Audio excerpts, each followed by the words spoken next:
warahmatullahi wabarakatuh. Waalaikumsalam. Selamat pagi sahabat Bawaslu, bertemu lagi dengan saya Anissa dalam program Optimis, obrolan pemilu tiap Kamis. Pada episode Optimis kali ini kita akan membahas tema tahapan adjudikasi dalam permohonan penyelesaian sengketa proses pemilu. Dan pada pagi hari ini sudah hadir dua orang narasumber yang akan menemani diskusi kita pada pagi hari ini. Yang pertama adalah Ibu Evi Yuliati selaku Koordinator Divisi Penyelesaian Sengketa di Bawaslu Kabupaten Banjarnegara. Selamat pagi Bu Evi. Selamat pagi. Apa kabar Bu? Sehat? Alhamdulillah. Alhamdulillah. Dan narasumber kita yang kedua yaitu ada Bapak Sanong Muragil selaku Koordinator Divisi SDM dan Organisasi dan juga sekaligus Ketua Bawaslu Kabupaten Banjarnegara. Selamat pagi Pak Ragil. Selamat pagi. Sehat ya Pak? Alhamdulillah sehat. Alhamdulillah. Nah, sesuai dengan tema kita pada pagi hari ini yaitu tahapan adjudikasi, saya ingin memberitahukan kepada sahabat Bawaslu terlebih dahulu bahwa apa saja sih tahapan adjudikasi. Dalam pasal 34 Perbawaslu nomor 18 tahun 2017 ada 6 tahapan adjudikasi, yaitu yang pertama pembacaan isi permohonan, kemudian ada pembacaan jawaban termohon, kemudian ada penyampaian tanggapan dari pihak terkait jika ada, kemudian ada pembuktian, pembacaan kesimpulan, dan juga pembacaan putusan. Dan bersama dua orang narasumber nanti kita akan mengulik satu persatu dari tahapan-tahapan tersebut. Nah, sebelum kita mengulik tentang tahapan tersebut, mungkin Pak Ragil bisa menjelaskan terlebih dahulu nih kepada sahabat Bawaslu sekalian, sebenarnya apa sih pengertian dari adjudikasi dalam permohonan sengketa proses pemilu? Buka masker dulu ya. Baik, Pak. Terima kasih Mbak Anissa atas pertanyaannya. Selamat pagi semuanya, sahabat Bawaslu. Assalamualaikum warahmatullahi wabarakatuh. Waalaikumsalam. Mbak Evi, saya sapa dulu. Apa kabar Mbak Evi? Alhamdulillah Lama sehat. nggak ketemu ya? Iya. Karena Di YouTube. PPKM gitu ya. Jadi kita sistem kerjanya kan memang terjadwal. Iya. Antar teman-teman itu jarang ketemu. Jarang Baru ketemu. kali ini ketemu. Baik, pertanyaan tadi Mbak Anissa bahwa pengertian adjudikasi ini dalam permohonan sengketa proses pemilu ini merupakan proses persidangan penyelesaian sengketa proses pemilu sesuai dengan pasal 1 angka 2 Ketentuan Umum Perbawaslu nomor 18 tahun 2017. Kemudian dalam pasal 102 ayat 3 huruf Undang-Undang nomor 7 huruf D ya tadi ya. Huruf D Undang-Undang nomor 7 tahun 2017 tentang pemilu ini menyebutkan bahwa dalam melakukan penindakan sengketa proses pemilu sebagaimana dimaksud dalam pasal 101 huruf A. Ini saya harus baca karena pasal-pasal itu ya. Jadi Bawaslu Kabupaten Kota ini bertugas salah satunya melakukan proses adjudikasi sengketa proses pemilu di wilayah Kabupaten Kota apabila mediasi belum menyelesaikan sengketa proses pemilu. Jadi itu pengertian dari adjudikasi. Adjudikasi itu ditempuh ketika mediasi tidak menghasilkan menyelesaikan sengketa. Jadi kalau mediasinya gagal, baru adjudikasi ditempuh. Itu Mbak Desa. Ya. Kemudian nih, Bu Evi nih, apa saja yang harus tersedia di dalam permohonan dari pemohon? Iya, jadi kita tahu semua. Sebelumnya saya akan menyapa dulu ya pada pagi hari ini dan saya akan buka dulu maskernya ini. Giniin aja. Assalamualaikum warahmatullahi wabarakatuh. Waalaikumsalam warahmatullahi wabarakatuh. Terima kasih pada kesempatan kali ini Allah mempertemukan kita kembali ya Mbak Nisa. Terima kasih sekali ini Mas Ragil bisa menemani kami, menemani saya. Kebetulan pada kesempatan kali ini memang masalah sengketa. Kalau saya jadi ucapan kami ini Pak Ketua ini pada kesempatan kali ini bisa hadir pada kesempatan kali ini dan meskipun masa PPKM Mudah-mudahan kita semua, sahabat semua dalam keadaan sehat, dan mudah-mudahan yang masih sakit cepat segera disembuhkan. Itu untuk menyapa sahabat Bawaslu dan para pemirsa. Pada kesempatan kali ini tadi Mbak Nisa sudah menyampaikan apa saja sebenarnya yang tersedia dalam permohonannya, di dalam pemohon, tentunya di dalam adjudikasi. Mediasi kemarin sudah, karena mediasi tidak sepakat, maka pada kesempatan kali ini kita akan berikan tentang materi adjudikasi. Kita juga akan baca tentang sesuai di dalam pasal 13 Perbawaslu nomor 18 tahun 2018, itu tentang perubahan Perbawaslu nomor 18 tahun 2017 tentang tata cara penyelesaian sengketa proses pemilihan umum. Disebutkan bahwa permohonan yang diajukan kepada Bawaslu, Bawaslu Provinsi atau Bawaslu Kabupaten Kota secara tertulis dalam bahasa Indonesia dituangkan dalam formulir model PSPP 01. Jadi setiap permohonan itu pasti PSPP 01 ya, itu otomatis seperti itu. Jadi makanya nanti pada saat pemohon, baik itu permohonan itu di situ pemohon mediasi ataupun adjudikasi, itu pasti sama, itu PSPP 01. Memuat apa? Kita sudah menyampaikan sebenarnya berkali-kali, tapi untuk mengingat kembali karena mediasi dan adjudikasi itu permohonan itu pasti ada, maka kita mengingatkan kembali. Jadi yang pertama isinya itu adalah identitas pemohon yang terdiri atas nama gitu ya, terus kemudian alamat, nomor telepon atau faksimil dengan dilampiri fotokopi kartu tanda penduduk atau KTP atau identitas kependudukan lainnya yang sah, itu ya Mbak Nisa ya. Nah, kemudian berikutnya kita tahu setelah tadi identitas pemohon, itu juga kita tahu ada identitas termohon. Nah, identitas itu juga sama, terdiri dari nama, alamat, kemudian juga nomor telepon atau faksimil termohon itu juga.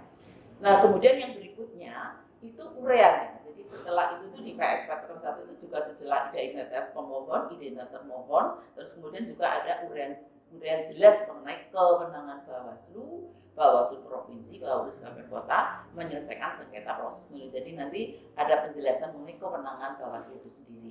Dan yang berikutnya itu ada kedudukan hukum pemohon dalam penyelenggaraan pemilu. Nah, selanjutnya di situ di PSPP 01 juga itu juga ada kedudukan hukum termohon di dalam penyelenggaraan pemilu. Nah, selanjutnya itu juga ada yang namanya urean jelas mengenai tenggang waktu pengajuan permohonan, itu juga di situ di PSPP 01 itu ada. Nah, dilanjutkan juga tentang adanya penyebutan secara lengkap dan jelas objek sengketa. Ya, di situ objek sengketa proses pemilu yang memuat kerugian langsung ya pemohon atas objek yang disengketakan. Selanjutnya di situ itu tentang ada alasan-alasan permohonan sengketa proses pemilu berupa fakta ya yang disengketakan yang disertai dengan uraian bukti yang akan diajukan gitu ya. Nah, kemudian di situ terus dimasukkan juga ada yang namanya petitum. Kita tahu petitum itu adalah atau hal-hal yang dimohonkan pemohon untuk diputus. Jadi itu Mbak Nisa tentang isi daripada pemohon itu di dalam adjudikasi, mirip-mirip dengan yang namanya dengan mediasi karena memang forumnya sama. Kemudian Ibu, apabila si pihak pemohon ini ingin mengajukan perbaikan, nah apakah bisa? Kemudian kalau bisa, apa saja sih syarat yang harus dipenuhi untuk perbaikan tersebut? Ya, itu jelas bisa ya. Kalau kita tahu, kita mengingat tentang pasal 27 ayat 2 di dalam Perbawaslu nomor 18 tahun 2017 disebutkan bahwa majelis sidang harus memperhatikan kepentingan para pihak secara berimbang. Jadi memang kedua-duanya baik pemohon maupun termohon itu boleh ya diperbaiki ya, bisa itu.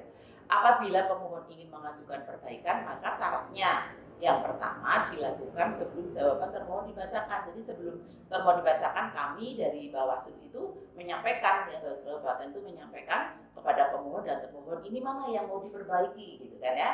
Jadi sebelum dibacakan disampaikan kepada mereka. Kemudian yang kedua, dalam hal ini terdapat penambahan atau pengurangan uraian materi pemohon, Ketua Majelis memastikan bahwa permohonan tersebut telah diparaf dan ditandatangani serta dibubuhi materai. Jadi mereka itu maraf gitu ya kalau memang ada perbaikan, oh ini yang ditunda itu sudah diparaf gitu. Kemudian yang ketiga, dalam hal pimpinan majelis menganggap perlu perbaikan permohonan pemohon, pimpinan majelis adjudikasi menyarankan kepada pemohon atau kuasanya untuk memperbaiki permohonan sepanjang tidak merubah petitum atau hal-hal yang dimohonkan. Itu seperti itu. Kemudian yang D, pimpinan majelis adjudikasi memberikan catatan-catatan perbaikan ya terhadap permohonan yang akan diperbaiki oleh pemohon. Jadi kami itu pimpinan majelis melihat ada perbaikan-perbaikan kembali. Dan yang berikutnya, perbaikan atas pemohon itu disampaikan pada adjudikasi selanjutnya tanpa mengganggu agenda sidang adjudikasi yang telah dijadwalkan. Jadi sebelum itu memang sebelum dibacakan, sebelum itu majelis juga ngecek lagi, terus suruh memarak lagi si pemohon apapun termohon itu nanti dicek kembali pada saat perbaikan. Jadi intinya itu boleh ya, baik si pemohon maupun termohon itu di situ boleh untuk memperbaiki, paling tidak sebelum dibacakan. Saya kira itu bisa. Kemudian kalau tadi ada yang terdapat dalam permohonan pemohon, kemudian apa saja Bu yang harus ada di dalam jawaban termohon?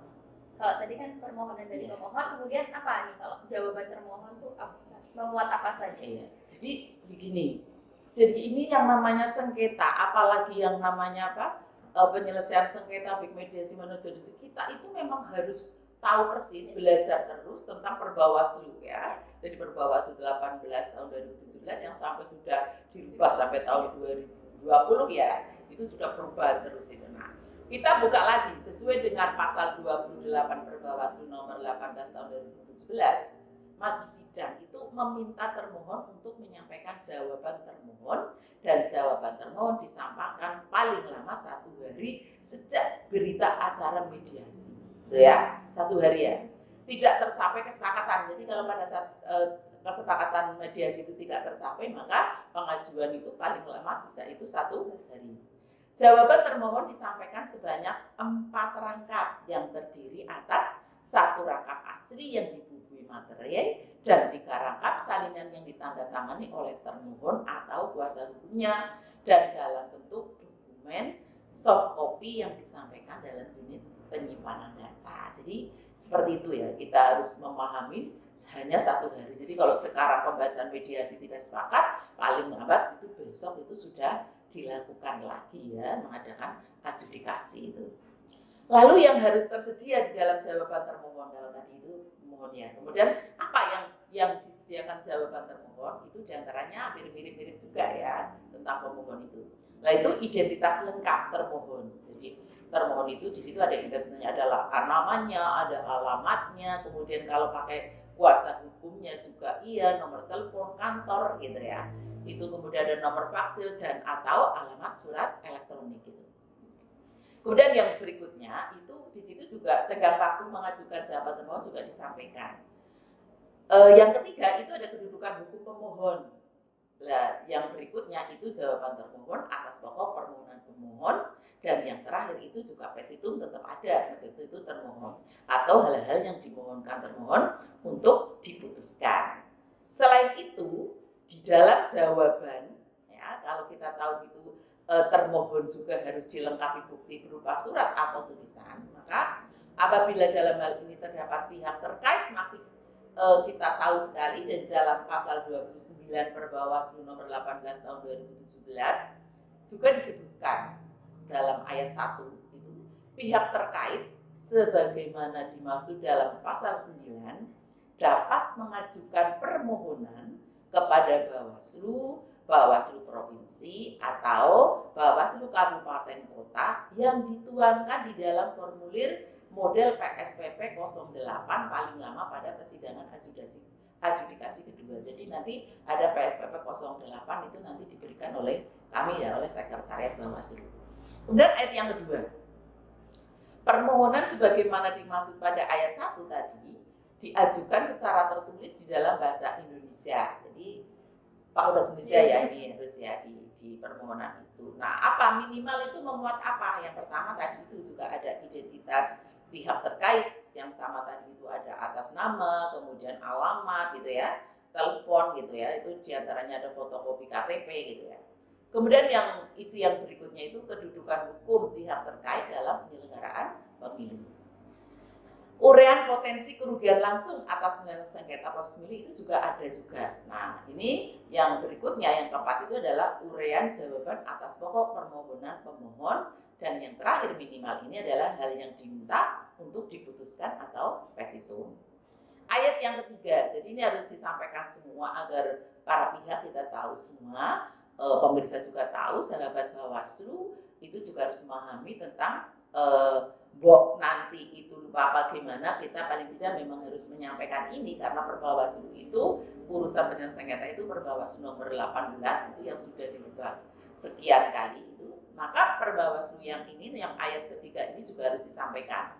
Permohonan sebagaimana dimaksud pada ayat kedua tadi ditandatangani oleh pihak terkait atau kuasa hukumnya disertai bukti, dibuat satu rangkap asli yang dibubuhi materi dan 4 rangkap salinan serta dalam bentuk dokumen digital atau soft copy dengan format Word ya, yang disampaikan dalam unit penyimpanan data. Jadi dalam semuanya 3 ayat ini itu memang luar biasa, harus mereka memahami, kita juga semuanya, apalagi Bawaslu, sahabat Bawaslu, sekretariat itu memang harus memahami tentang penyelesaian sengketa. Kalau sampai sekarang mungkin kita pahami masih memakai Perbawaslu nomor 18 tahun 2017 yang sudah berganti, ditambah atau sudah berubah sekian kali.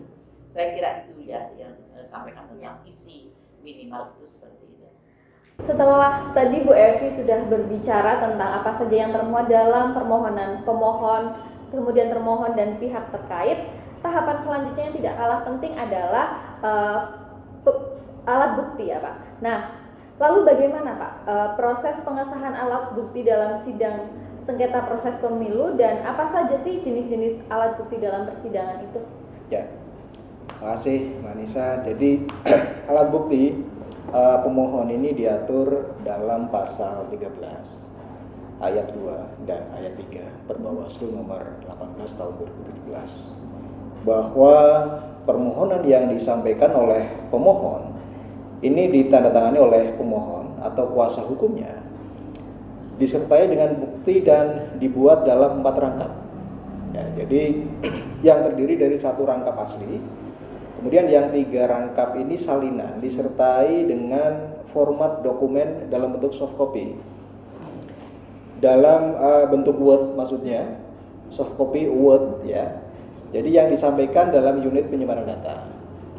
Dan bukti sebagaimana yang dimaksud dalam ayat 2 ini disusun dalam daftar bukti sesuai dengan uraian permohonan tertulis. Sedangkan alat bukti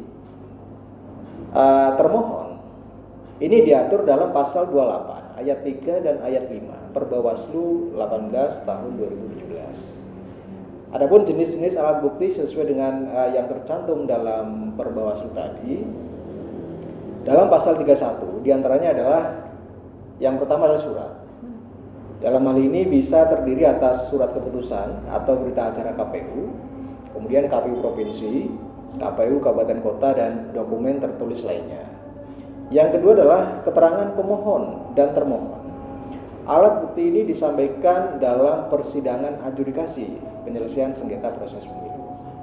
Yang ketiga adalah keterangan saksi. Keterangan saksi adalah orang yang mengalami, melihat, atau mendengar sendiri suatu peristiwa untuk didengar keterangannya dalam penyelesaian sengketa. Saksi yang dihadirkan dalam persidangan ini harus memenuhi syarat ya. Syarat-syaratnya adalah yang pertama, berusia di atas 17 tahun atau pernah menikah. Kemudian yang kedua adalah berakal sehat. Yang ketiga, tidak ada hubungan sedarah dan semenda. Semenda itu apa? Dari pihak pemohon maupun termohon. Kemudian yang berikutnya adalah berjumlah paling sedikit 2 orang untuk kesaksian suatu peristiwa. Dan berikutnya adalah menerangkan apa yang dilihat untuk kesaksian suatu peristiwa. Nah, terus yang keempat adalah keterangan ahli. Jadi definisi ahli ini merupakan seorang yang memiliki keahlian khusus yang diperlukan untuk memberikan keterangan guna kepentingan penyelesaian sengketa pemilu ahli yang dihadirkan ini harus sesuai dengan bidang keahliannya yang dapat diajukan oleh pemohon dan termohon dalam sidang penyelesaian sengketa proses pemilu. Yang kelima, informasi elektronik dan atau dokumen elektronik dan atau hasil cetakannya terdiri dari informasi elektronik dapat berupa satu atau sekumpulan data elektronik, bisa berupa tulisan, suara, gambar, peta, rancangan, kemudian foto, surat elektronik, telegram atau sejenisnya, bisa juga berupa huruf, kemudian tanda angka, kode, akses simbol, dan perforasi yang telah diolah yang memiliki arti atau dapat dipahami oleh orang yang mampu memahaminya. Kemudian dokumen elektronik berupa informasi elektronik yang dibuat, diteruskan, dikirimkan, diterima atau disimpan dalam bentuk analog, digital, elektromagnetik, kemudian optikal atau sejenisnya yang dapat dilihat, ditampilkan, dan atau didengar melalui komputer atau sistem elektronik. Kemudian hasil cetakannya berupa hasil cetakan informasi elektronik dan atau dokumen elektronik. Dan yang keenam adalah pengetahuan majelis sidang. Ya, setelah tadi Pak Ragil menjelaskan tentang alat bukti, kemudian tahapan selanjutnya ini kan adalah kesimpulan baik kesimpulan pemohon ataupun termohon. Nah, kemudian apa saja yang harus tersedia dalam kesimpulan pemohon maupun termohon, Bu? Ya, kita berbicara pasal lagi ini tidak boleh dilihat lepas dari aturannya, Mbak Nisa. Ini kita sesuaikan di pasal 34 huruf H itu Perbawaslu nomor 18 tahun 2017. Pelaksanaan persidangan adjudikasi dilakukan dengan tahapan salah satunya yaitu kesimpulan. Ini sangat penting ya, di situ ada kesimpulan. Dalam hal pembuktian, pimpinan majelis sidang memberikan kesempatan kepada para pihak untuk mengemukakan pendapat terakhir berupa kesimpulan yang dirumuskan secara tertulis. Ya. Nah, yang harus tersedia di dalam kesimpulan pemohon itu diantaranya yang pertama, kita tahu semua itu ada identitas pemohon, kemudian tentang jawaban atas permohonan, kemudian juga pembuktian, pokok kesimpulan, bukti termohon dan bukti pemohon, kutipan keterangan saksi, kesimpulan pokok gitu ya. Terus kemudian di situ ada permohonan yang tidak boleh harus lupa itu. Sedangkan yang tersedia di sini dalam kesimpulan termohon, kalau tadi pemohon ya, termohon itu diantaranya juga mirip sama, cuma lebih sedikit itu di termohon. Kalau pemohon itu lumayan, dan kemudian kalau yang termohon itu di situ hampir mirip, itu identitas termohon, kemudian tenggang waktu mengajukan jawaban termohon, kemudian kedudukan hukum pemohon, kesimpulan termohon atas pokok permohonan pemohon, dan yang terakhir itu adalah petitum. Itu untuk pemohon dan termohon ya. Jadi isi daripada kesimpulan itu tersebut ya. Makanya itu insya Allah harusnya semuanya itu mulai memahami. Mudah-mudahan sih tidak ada adjudikasi, cukup mediasi kalau misalnya ada masalah. Jadi kita lebih enak, lebih nyaman itu seperti itu. Ya. Kemudian nih Pak, tahapan yang paling akhir ini kan adalah pembacaan putusan oleh majelis. Nah, lalu apa saja yang harus dilakukan majelis dalam membuat putusan? Karena mengingat pembacaan putusan ini memang merupakan tahapan yang penting bagi para pihak. Ya, sebelum saya menjawab pertanyaan itu, perlu sahabat Bawaslu ketahui bahwa putusan Bawaslu Provinsi, Bawaslu Kabupaten Kota atas penyelesaian sengketa proses pemilu ini bersifat final dan mengikat, kecuali putusan terhadap sengketa proses pemilu yang berkaitan dengan yang pertama adalah verifikasi partai politik peserta pemilu, kemudian yang kedua adalah daftar calon tetap anggota DPR, DPD, DPRD provinsi dan DPRD kabupaten kota, kemudian penetapan pasangan calon. Terus ini sesuai dengan pasal 36 Perbawaslu 18 2017. Nah, pertanyaan tadi kalau boleh saya jawab, yang harus diperhatikan oleh majelis sidang dalam membuat putusan diantaranya adalah yang pertama, membuat pertimbangan majelis. Kemudian yang kedua, tenggang waktu pengajuan permohonan, objek sengketa, kedudukan hukum, pemohon, dan kewenangan Bawaslu. Yang ketiga adalah pembacaan putusan. Ya, jadi itu. Iya. Kemudian nih Pak, berbicara tentang pembacaan putusan yang tadi Bapak Rajil juga sampaikan. Bagaimana sih Pak mekanisme dari pembacaan putusan tersebut? Ya. Jadi pasal 37 Perbawaslu nomor 58A 2019 disebutkan bahwa putusan Bawaslu, Bawaslu Provinsi, dan Bawaslu Kabupaten Kota mengenai penyelesaian sengketa proses pemilu dibacakan secara terbuka dan dapat dihadiri oleh pemohon, kemudian termohon, dan pihak terkait. Putusan sebagaimana yang dimaksud paling sedikit memuat yang pertama adalah